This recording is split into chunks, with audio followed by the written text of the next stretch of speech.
Students, अब मैं आप लोगों को डॉट प्रोडक्ट और क्रॉस प्रोडक्ट ऑफ वेक्टर्स के बारे में बताऊंगा। इन्हें स्केलर प्रोडक्ट और वेक्टर प्रोडक्ट भी कहा जाता है। ऐसा क्यों कहा जाता है ये मैं बाद में बताऊंगा पढ़ाने के दौरान में। तो लेसन 4 में मैं आपको बताने जा रहा हूँ स्केलर प्रोडक्ट या यूँ कहें डॉट प्रोडक्ट ऑफ वेक्टर्स के बारे में। आप देखें, पहले मैं आपको बेसिक बता देता हूँ कि बेसिक क्या है इसमें। तो हमने दो वेक्टर्स दिए हैं, vector O A and vector O B, इनके बीच का एंगल थीटा है। Let vector A and vector O B two vectors and theta B angle between them provided theta is equal and more than 0 and equal and less than pi. इस range में theta very करेगा। तो इसमें दो case हो सकते हैं। पहला, if theta is equal to 0 और pi, then vector A will be parallel to vector OB. If theta is equal to pi by 2, then vector OA and vector OB will be called perpendicular vectors. अब देखिए, let theta be angle between two vectors, vector A and vector B. Then scalar product या यूँ कहें dot product of these vectors will be denoted as vector A into vector B and will be defined as vector A into vector B is equal to modulus of vector A into modulus of vector B into cos theta। अब इसे लिख सकते हैं vector A into vector B is equal to, अब ये हो गया modulus of vector A that is magnitude of vector A, उसी प्रकार magnitude of vector B and cos theta। अब देखिए, इसे आप जब देखेंगे तो पाएंगे कि ये स्केलर क्वांटिटी है। तो इसका मतलब क्या हुआ, product of two vector is scalar quantity, इसलिए इसे कहा जाता है डॉट प्रोडक्ट को scalar product. Dot product of two vectors is scalar quantity. अब देखिए, इसके बीच जो एंगल है थीटा, उसे निकालेंगे कैसे, तो ये हो जाएगा कि फॉर्मूला 1 से theta will equal to cos inverse of vector A into vector B divide by A B. आपने डॉट प्रोडक्ट्स ऑफ वेक्टर्स के बेसिक को आपने समझ लिया। अब इसके कुछ प्रॉपर्टीज या यूँ कहें लॉज के बारे में भी जानते हैं। अब देखिए, laws of dot product of vectors ये कौन कौन से हैं। तो पहला है कम्यूटेटिव लॉ। यदि दो वेक्टर ए और बी हैं तो उस केस में कम्यूटेटिव लॉ क्या होंगे। If A vector A and vector B are two vectors, then formula will be vector A into vector B equal to vector B into vector A. मतलब position change कर देंगे हैं तो भी उससे कोई अंतर नहीं पड़ने वाला है, दोनों का वैल्यू एक ही रहेगा। इसलिए vector A into vector B equal to vector B into vector A. Next one है vector A into minus vector B and this will equal to minus vector A into vector B. अब देखिए, minus B है तो यहाँ हो गया minus ए, तो minus sign इधर आ गया, लेकिन फिर भी दोनों का वैल्यू एक ही रहेगा। इसलिए हो गया vector A into minus vector B and this will be equal to minus vector A into vector B and this also will be equal to minus vector A into vector B. Next है minus vector A into minus vector B, this will be equal to vector A into vector B. Next one है distributive law. अगर तीन vectors हैं, vector A, vector B and vector सी, तो क्या होंगे laws, तो होंगे vector A into close bracket में vector B plus vector C, this will equal to vector A into vector B plus vector A into vector C. अब next है Cauchy Schwarz inequality. अब ये क्या है, modulus of product of vector A and B, this will be equal and less than modulus of vector A into modulus of vector B. Next one है जो कि fifth है ट्रायंगल इनइक्वालिटी। ये क्या है, तो modulus of vector A plus vector B, this will be equal and less than modulus of vector A plus modulus of vector B. अब इस इक्वेशन को बहुत आसानी से प्रूव कर सकते हैं यूजिंग दिस इक्वेशन।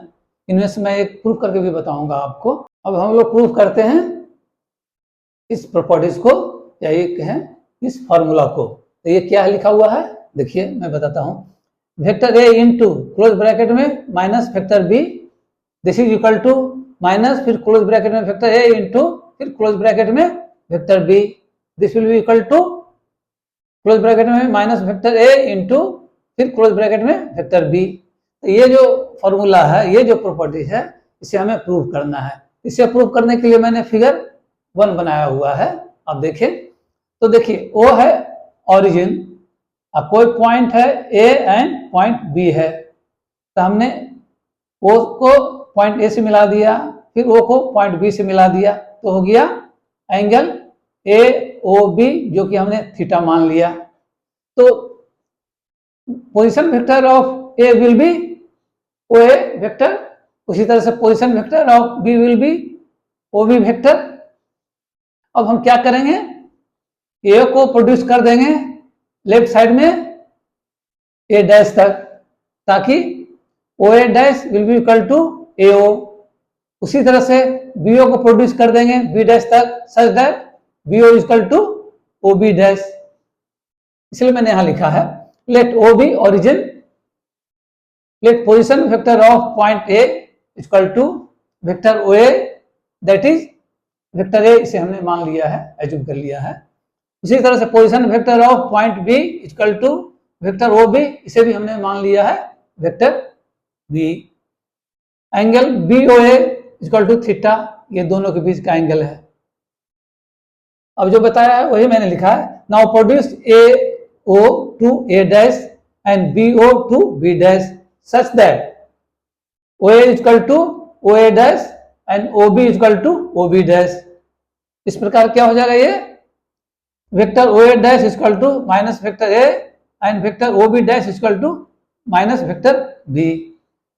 अब जब ये थीटा एंगल है ए ओ बी, तो ए ओ बी डैश हो जाएगा पाई माइनस थीटा, इसलिए मैंने लिख दिया angle A O B dash equal to pi minus theta.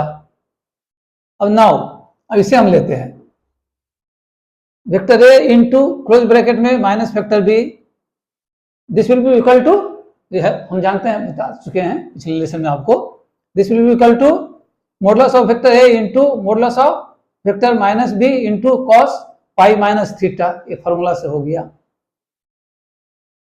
अब इसे लिख सकते हैं ए, क्योंकि मैग्नीट्यूड ऑफ वेक्टर ए हो गया, इसी तरह से magnitude of vector minus B will be B, और ये कॉस पाई माइनस थीटा होता है equal to minus cos theta, इसलिए हमने लिख दिया ब्रैकेट में माइनस कॉस थीटा।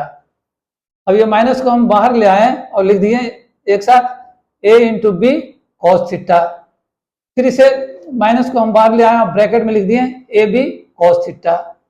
अब ये ए बी कॉस थीटा क्या हो गया, ये हो गया क्लोज ब्रैकेट में vector A into close bracket में वेक्टर बी, और ये माइनस यहां लिख दिए। तो इस तरह से ये प्रूव हो गया ये वाला पार्ट। अब हम प्रूव करेंगे, मतलब कर सकते हैं, similarly it can be prove. जो प्रोसीजर से अपनाए हैं इसको प्रूव करने के लिए, वही प्रोसीजर अपनाएंगे हम इसे प्रूव करने के लिए, तो आप आसानी से प्रूव कर सकते हैं कि क्लोज ब्रैकेट में minus vector A into close bracket में vector B equal to minus फिर क्लोज ब्रैकेट में vector A into close bracket में वेक्टर बी। इस प्रकार हमने प्रूव कर दिया vector A into close bracket में minus vector B equal to minus फिर क्लोज ब्रैकेट में vector A into close bracket में vector B equal to close bracket में minus vector A into close bracket में vector B. इस प्रकार ये prove हो गया। अन्य को भी इसी तरह से आप प्रूव कर सकते हैं। अब मैं आप लोगों co dot product of vectors के कुछ और प्रॉपर्टीज के बारे में बताता हूं। आप देखें व्हाइट बोर्ड को।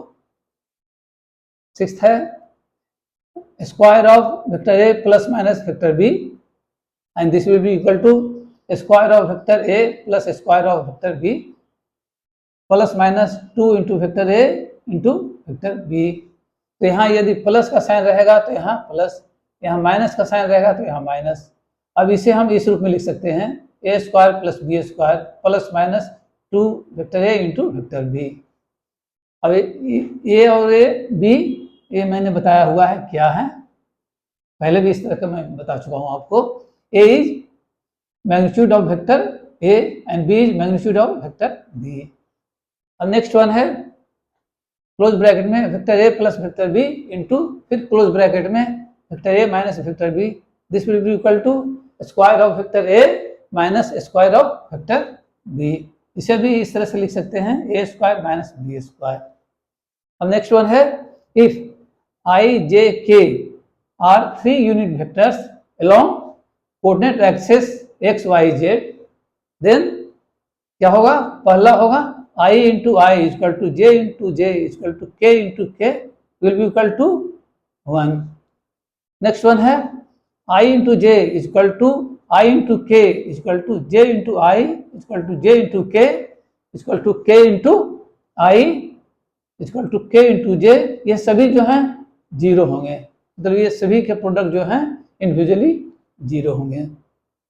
अब देखिए, अगर कोई वेक्टर ए है वो इस रूप में हो और वेक्टर बी इस रूप में हो, अर्थात vector A equal to a1 I plus a2 J plus a3 K और b equal to b1 I plus b2 J plus b3 K, तो dot product of vector A and vector B क्या होगा, वो ये होगा, vector A into vector B equal to a1 b1 plus a2 b2 plus a3 b3। अब मैं आप लोगों के लिए ये प्रॉपर्टी, ये फॉर्मूला मैं प्रूफ करके बताता हूँ। आप इसी पैटर्न पे अन्य को भी प्रूफ कर सकते हैं। तो मैंने यहाँ लिखा है क्लोज ब्रैकेट में वेक्टर ए प्लस वेक्टर बी इंटू फिर क्लोज ब्रैकेट में vector A minus vector B equal to A square minus B square, इसे हमें प्रूफ करना है। तो मैंने यहाँ पे लेफ्ट साइड में लिखा इसे ही, क्लोज ब्रैकेट में वेक्टर ए प्लस वेक्टर बी इंटू फिर क्लोज ब्रैकेट में vector A minus vector B and this will be equal to square of vector A minus square of vector B. ऐसे मैंने लिख दिया vector A into vector A minus vector B into vector B. अब कुछ समय के लिए मान लेते हैं कि वेक्टर ए और वेक्टर ए के बीच में एंगल थीटा है, उसी तरह से वेक्टर बी और वेक्टर बी के बीच में एंगल बीटा है। तो ये dot product of vector A and vector A की जगह मैंने ये फॉर्मूला के अनुसार लिख दिया, वो हुआ modulus of vector A into modulus of vector A into cos theta. उसी तरह से dot product of vector B and vector B की जगह मैंने ये लिख दिया माइनस साइन देते हुए, ये वाला माइनस साइन, तो हो गया modulus of vector B into modulus of vector B into cos beta. अब हम जानते हैं कि जब कोई दो वेक्टर्स कॉलिनियर हो या पैरेलल हो तो उनके बीच का एंगल जीरो होगा। तो यहाँ पे थीटा और बीटा जीरो होगा, इसलिए मैंने लिखा here theta and beta are zero. तो ये जो हमने एक्सप्रेशन लिया, इसमें थीटा की जगह जीरो बिठा देंगे, यहाँ भी बीटा की जगह जीरो बिठा देंगे, तो हो जाएगा हमारे पास मॉडुलस ऑफ वेक्टर ए होता है, इसलिए हमने ए लिख दिया इंटू ए, ये कॉस जीरो हो गया 1 माइनस ये हो गया modulus of vector B, B into 1 cos, यहाँ बीटा की जगह जीरो बिठा देंगे, कॉस जीरो हो जाएगा 1। अब इसे जब हम सिंप्लीफाई करेंगे तो हो जाएगा ए स्क्वायर माइनस बी स्क्वायर। इस प्रकार हमने इसे प्रूव कर दिया। अब मैं आपको बताने जा रहा हूँ projection of A vector on another vector. कहने का मतलब कि यदि कोई दो वेक्टर्स हमारे पास हैं तो उसमें से किसी एक वेक्टर का प्रोजेक्शन दूसरे वेक्टर पे कैसे निकालेंगे, ये मैं आपको बताने जा रहा हूँ। तो अब इसके लिए मैंने एक फिगर बनाया हुआ है, फिगर 1, इसे आप गौर से देखें। तो आप देखें कि यहाँ पे वेक्टर ओ क्यू और वेक्टर ओ पी है। तो वेक्टर ओ क्यू को हमने मान लिया वेक्टर ए और वेक्टर ओ पी को मान लिया वेक्टर बी, और इन दोनों वेक्टर्स के बीच एंगल थीटा मैंने एज्यूम कर लिया। अब मैंने क्या किया, पॉइंट क्यू से एक परपेंडिकुलर क्यू एम ड्रॉ किया ओ पी पे। अब ये जो मैंने आपको यहाँ बताया उसे ही मैंने लैंग्वेज के रूप में यहाँ लिखा हुआ है कि let vector O Q equal to vector A and vector O P equal to vector B, angle Q O P equal to theta and draw Q M perpendicular to O P. अब यहाँ जो O M है that is called projection of vector A on vector B, यही हमें O M निकालना है। तो इस ट्रायंगल को कंसिडर करेंगे क्यू ओ एम। तो हमने कंसिडर किया तो हम लिख सकते हैं कि cos theta is equal to O M by O Q, अर्थात O M is equal to O Q into cos theta. अब ओ क्यू क्या है, that is modulus of vector O Q, इसलिए मैंने ओ क्यू की जगह लिख दिया modulus of vector O Q. अब ओ क्यू को हमने माना हुआ है वेक्टर ए इसलिए हमने लिख दिया इसके जगह पे वेक्टर ओ क्यू की जगह लिख दिया मैंने वेक्टर ए, तो हो गया modulus of vector A into cos theta, अर्थात हमारे पास आ गया O M equal to modulus of vector A into cos theta. ये इक्वेशन 1 हो गया। यदि ये दोनों वेक्टर्स वेक्टर ए और वेक्टर बी के बीच का एंगल हमें मालूम होता तो हम बहुत आसानी से ओ एम निकाल लिए रहते, अर्थात projection of vector A on vector B हम बहुत ही आसानी से निकाल लिए रहते हैं। लेकिन यहाँ हमें एंगल नहीं मालूम है, ये थीटा अननोन है। तो अब क्या करेंगे, इस इक्वेशन में हम कॉस थीटा को एलिमिनेट करेंगे। तो इसके लिए क्या करेंगे, हम dot product of vector A and vector B का फॉर्मूला अप्लाई करेंगे। इसलिए मैंने यहाँ पे लिखा now dot product of vector A and vector B this is equal to modulus of vector A into modulus of vector B into cos theta. अब इसे right side में मैंने लिख दिया कि मॉडुलस ऑफ वेक्टर बी यहाँ पे लिख दिया और ब्रैकेट में डॉट दे करके फिर ब्रैकेट में लिख दिया modulus of vector A into cos theta, और फिर राइट साइड में मैंने लिख दिया इसके जगह पे, तो ये तो एज इट इज रहने दिए modulus of vector B dot, अब ये जो ब्रैकेट में है modulus of vector A into cos theta, इसके जगह मैंने लिख दिया इक्वेशन 1 से ओ एम, यहाँ ओ एम, इसलिए मैंने लिखा फ्रॉम इक्वेशन 1, अर्थात हमारे पास आ गया dot product of vector A and vector B equal to modulus of vector B into O M, अर्थात O M equal to dot product of vector A and vector B divide by modulus of vector b. कहने का मतलब हुआ कि projection of vector A on vector B equal to dot product of vector A and vector B divide by modulus of vector b. ये theory जो मैंने बताया आपको कि projection of A vector on another vector, इसे और अच्छी तरह से समझाने के लिए या यूँ कहें इस फार्मूला को अप्लाई करने के लिए मैंने एक क्वेश्चन लिया है जिसका सोल्यूशन बहुत ही सिंपल है। तो आप देखें क्वेश्चन है what will be value of lambda if projection of vector A on vector B is 4, अर्थात हमें पता करना है कि लेम्डा का वैल्यू क्या होगा यदि projection of vector A on vector B दिया हुआ है 4। तो इसे हमें निकालना है, लेम्डा का वैल्यू निकालना है। तो यहाँ वेक्टर ए दिया हुआ है that is equal to lambda I plus J plus 4k, and vector B दिया हुआ है 2i plus 6j plus 3k। तो हम ये फॉर्मूला अप्लाई करेंगे, इसलिए मैंने लिखा projection of vector A on vector B equal to dot product of vector A and vector B divide by modulus of vector B. अब वेक्टर ए की जगह ये जो दिया हुआ है वो लिख देंगे, मैंने लिख दिया यहाँ पे। उसी तरह से ये वेक्टर बी की जगह हमने इसे लिख दिया, यहाँ लिख दिया। तो क्या हुआ, ए की जगह मैंने इसे लिखा तो हो गया ब्रैकेट में लेम्डा आई प्लस जे प्लस 4k इंटू फिर ब्रैकेट में बी की जगह इसे लिख दिया that is 2i plus 6j plus 3k divided by modulus of vector b, अर्थात square root over 2 square plus 6 square plus 3 square. अब जब इसे हम सिंप्लीफाई करेंगे तो हमारे पास अंततः आ जाएगा 2 लैम्डा प्लस 18/7। अब देखिए projection of vector A on vector B का वैल्यू हमें दिया हुआ है दैट इज 4, तो इसके जगह मैंने 4 यहाँ लिख दिया और राइट साइड में तो ये है ही 2 लैम्डा प्लस 18 प्लस 7। अब इसे जब हम सिंप्लीफाई करेंगे तो हमें लेम्डा का वैल्यू मिल जाएगा and that will come lambda is equal to 5। तो इस प्रकार हमने लेम्डा का वैल्यू निकाल लिया, और यदि वेक्टर ए में लेम्डा का वैल्यू सब्स्टिट्यूट करेंगे तो उस केस में हम जब निकालेंगे projection of vector A on vector B तो उसका वैल्यू 4 आ जाएगा। मैंने 2 और क्वेश्चंस आपके लिए सोल्व किए हैं, question second and question third है।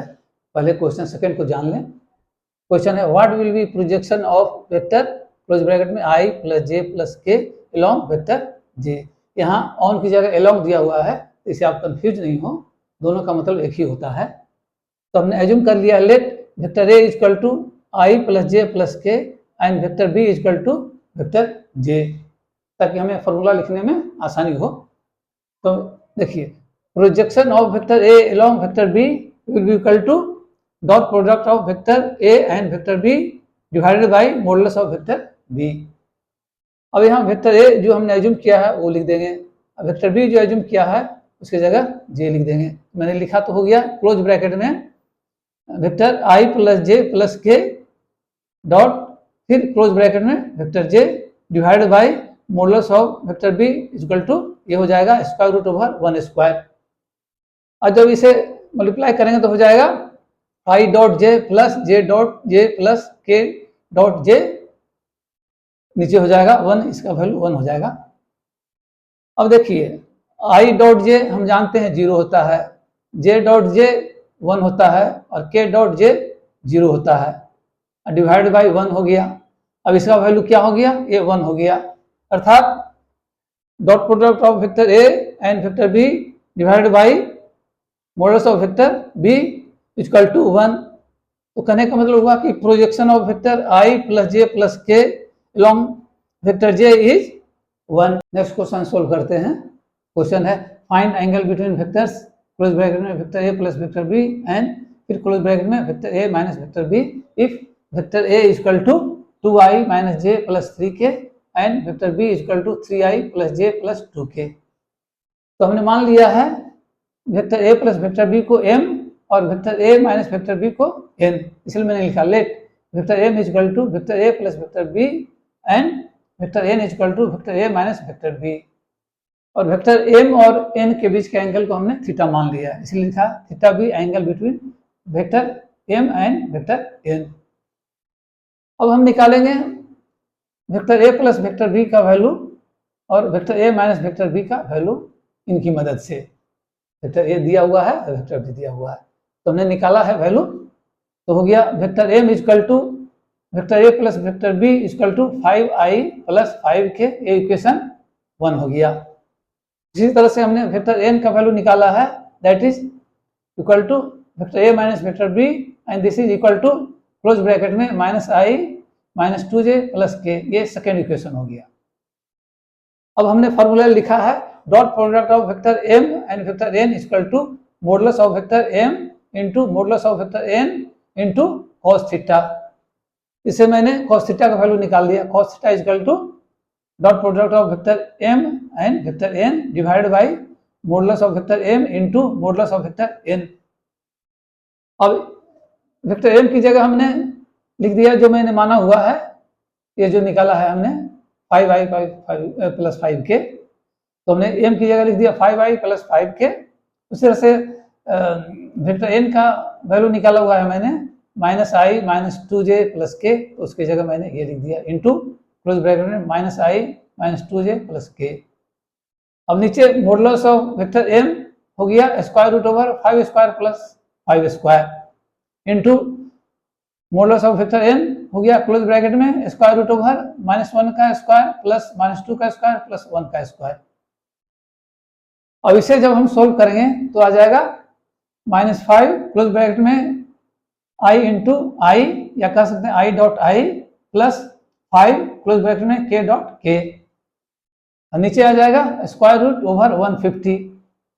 अब हम जानते हैं कि i डॉट आई या k डॉट के का वैल्यू 1 होता है, तो ये एक्सप्रेशन क्या हो गया -5 प्लस 5 डिवाइड बाई ये आ गया स्क्वायर रूट ओवर 150। अब ये -5 प्लस 5 ये कैंसिल कर दिया एक दूसरे को, तो न्यूमरेटर में हमारे पास बचेगा 0, तो ये होल पार्ट जो हो गया वो इक्वल टू 0 हो गया, अर्थात cos थीटा इक्वल टू 0 हमारे पास मिल गया। और 0 cos में किसके एंगल के बराबर होता है, वो होता है cos पाई बाई 2 के बराबर, अर्थात cos pi by 2 equal to 0 होता है। तो हमारे पास आ गया cos theta equal to cos pi by 2, इससे हमें मिल गया angle theta equal to pi by 2, अर्थात हमने निकाल लिया angle between vectors a plus b and close bracket में vector a minus b. Students, अब तक मैंने डॉट प्रोडक्ट ऑफ वेक्टर से संबंधित जो लेसन्स आपको पढ़ाए हैं और इनसे रिलेटेड कुछ क्वेश्चन सोल्व करके बताए हैं। उम्मीद करते हैं कि आपको डॉट प्रोडक्ट ऑफ वेक्टर से संबंधित जो कॉन्सेप्ट हैं वो क्लियर हो गए होंगे और आप इनसे रिलेटेड अन्य क्वेश्चन को भी बहुत आसानी से सोल्व कर पाएंगे।